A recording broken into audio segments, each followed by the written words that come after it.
حضور صلی اللہ علیہ وسلم نے اللہ کے حکم سے مسلمانوں کو عام اجازت دے دی کہ عام طور سے لوگ یہاں سے ہجرت کر جائیں۔ تو صحابہ عام طور سے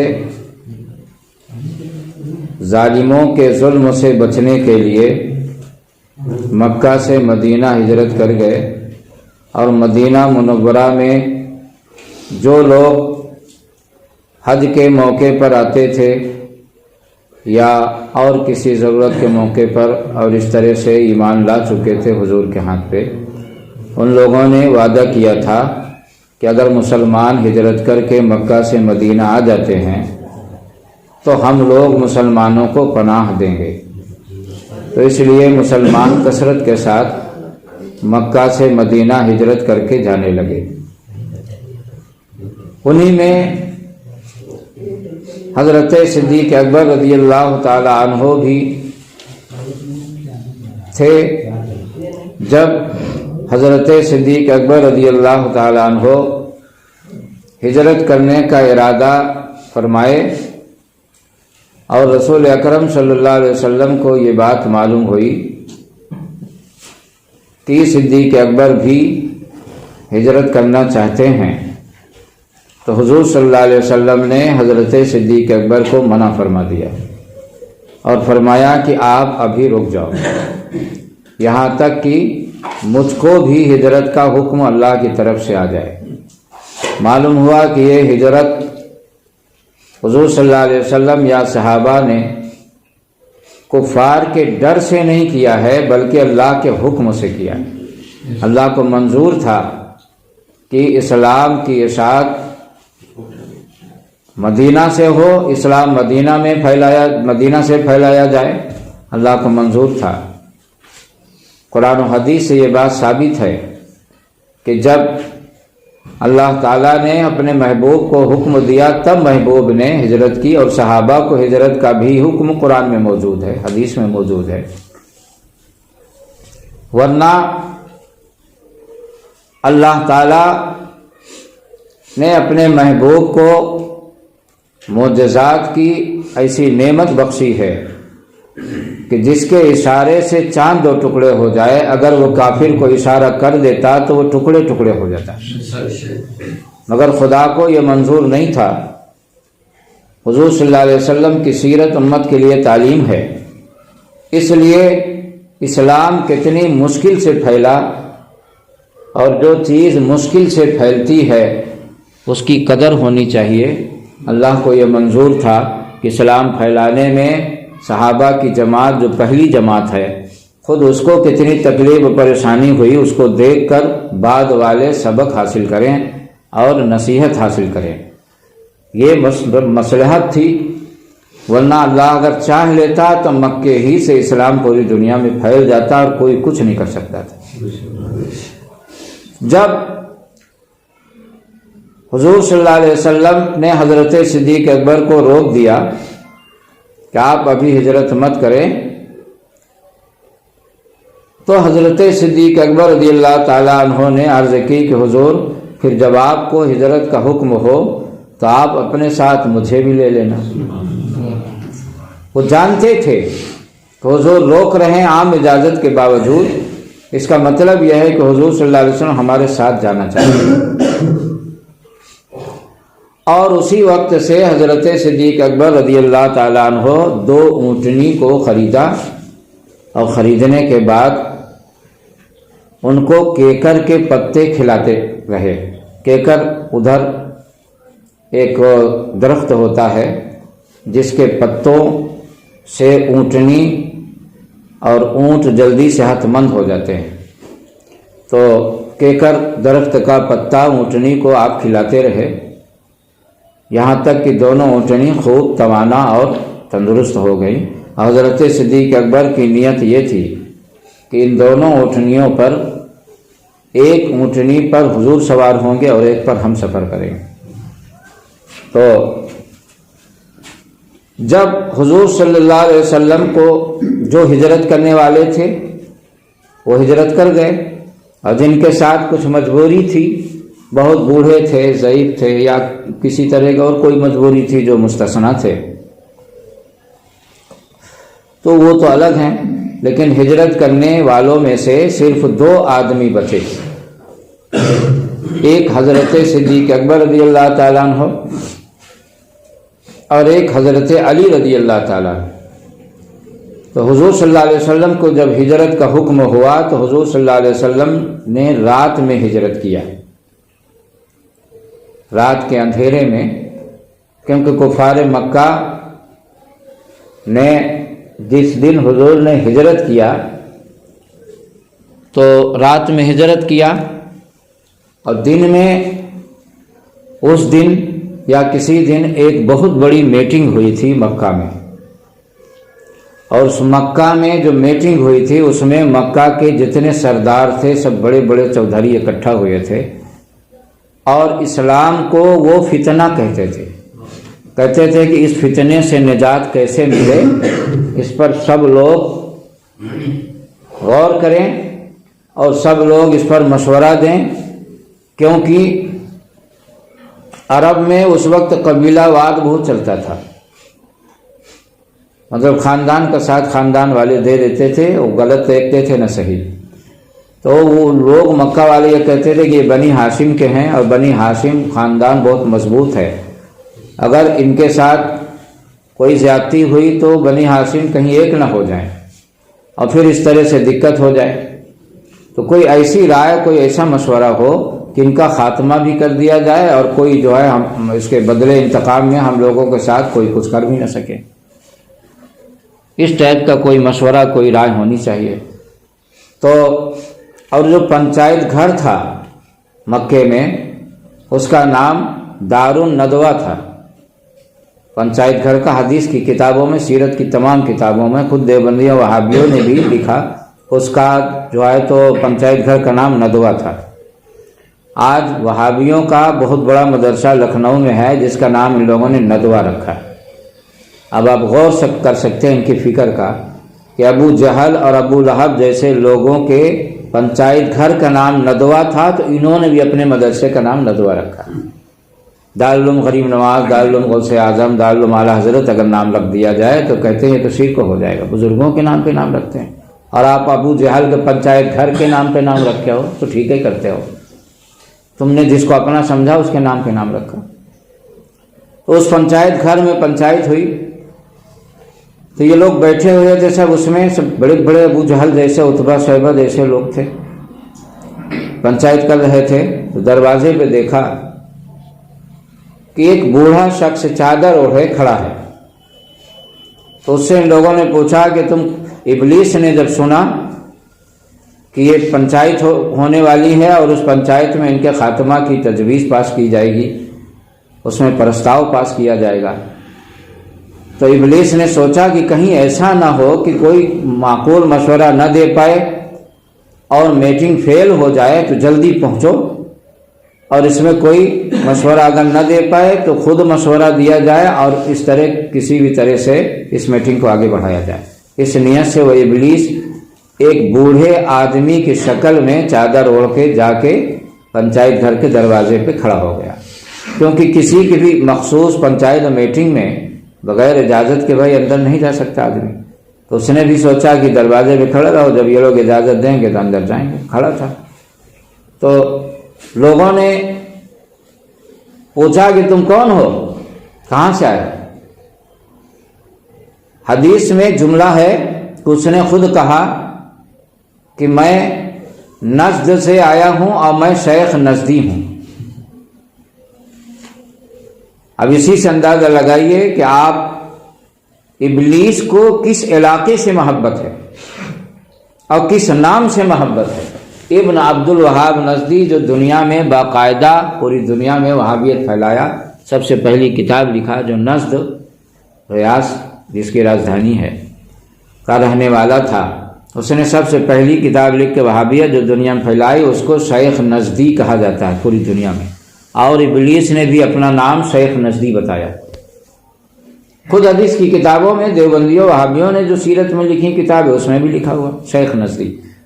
اور دجال جو نکلے گا قہر دجال جس کو کہتے ہیں، یہ دجال جو نکلے گا نا، جو اپنے ساتھ جنت اور جہنم دو چیزیں لے کے چلے گا، ان میں ایک کو جنت کہے گا، جہنم کہے گا، یہ کہاں سے نکلے گا؟ حضور صلی اللہ علیہ وسلم فرماتے ہیں کہ یہ مدینہ کے پورب سے نکلے گا، اور مدینہ کے پورب جس کا جی چاہے جا کے دیکھ لے، نجد ہے۔ معلوم ہوا کہ قہر دجال بھی نجد سے نکلے گا۔ دنیا کا سب سے پہلا وہابی جو باقاعدہ وہابیت پہ کتاب لکھا وہ بھی نجد میں پیدا ہوا، اور مسیلمہ کذاب جس نے حضور صلی اللہ علیہ وسلم کے دور ہی میں نبوت کا اعلان کر دیا تھا کہ حضرت صدیق اکبر جب خلیفہ بنے تو اسے باقاعدہ جنگ کیے، اور اس کے کم و بیش 40,000 لوگوں نے کلمہ بھی اس کا پڑھ لیا تھا۔ عوام کو تو کیا، عوام تو بس آندھی میں اڑ جانے والے پتوں کی طرح ہوتے ہیں، جس کو دیکھتے ہیں اس کے پیر پر گرنا شروع کر دیتے ہیں، ان کو تو پتہ ہے نہیں صحیح غلط کیا ہے، نہ پوچھنا چاہتے ہیں۔ کم و بیش 40,000 لوگ کلمہ پڑھ لیے تھے اس کو۔ حضرت صدیق اکبر رضی اللہ تعالیٰ عنہ کے خلیفہ بننے کے بعد سب سے بڑا چیلنج اور چنوتی مسیلمہ کذاب تھا، والا اعلان نبوت کا اعلان کرتا تھا۔ تو حضرت صدیق اکبر نے اس سے جنگ کی، اور برسر میدان اس کو قتل کیا۔ یہ مسیلمہ کذاب جو نبوت کا دعویٰ کرتا تھا یہ بھی نجد کا رہنے والا تھا۔ تو الغرض نجد کو حضور صلی اللہ علیہ وسلم نے فتنے کی زمین کہا۔ اب آج جو یہ سعودیہ نام رکھا ان لوگوں نے شاہ سعود کی نسبت سے، پورے ملک میں جو حکومت ہے یہ نجدی وہابیوں کی حکومت ہے، اور اللہ نے جب چاہا تو یہ حکومت ختم ہو جائے گی، پھر سنیت آ جائے گی۔ ان سے پہلے سنیوں کی حکومت تھی وہاں، جس کو خلافت عثمانیہ بولتے تھے۔ تو لوگوں نے کہا کہ آپ کیا کرنے آئے ہیں؟ کہا میں نے سنا ہے، ابلیس نے کہا میں نے سنا ہے کہ آپ لوگ مشورہ کر رہے ہیں اور ان کو ختم کرنے کا پلان بنا رہے ہیں، یہاں پر تجویز پاس ہوگی، پرستاؤ ہوگا، تو ہم بھی سوچے کہ اگر آپ لوگوں کی اجازت ہو تو میٹنگ میں شریک ہو جائیں۔ تو لوگوں نے کہا آئیے شریک ہو جائیے، آپ بھی، ہم بھی آپ لوگوں کو مشورہ دیں گے۔ تو باقاعدہ اس میٹنگ میں ابلیس بھی موجود تھا، سب کوئی، اور اس میٹنگ اور مشورے کا تذکرہ قرآن پاک میں بھی ہے۔ تو اس میٹنگ میں کسی نے مشورہ دیا کہ ان کو قتل کر دیا جائے، کسی نے مشورہ دیا کہ ان کو جلا دیا جائے، کسی نے مشورہ دیا کہ ان کو شہر بدر کر دیا جائے، لیکن جو بھی مشورہ دیتا ابلیس اس کو کاٹ دیتا۔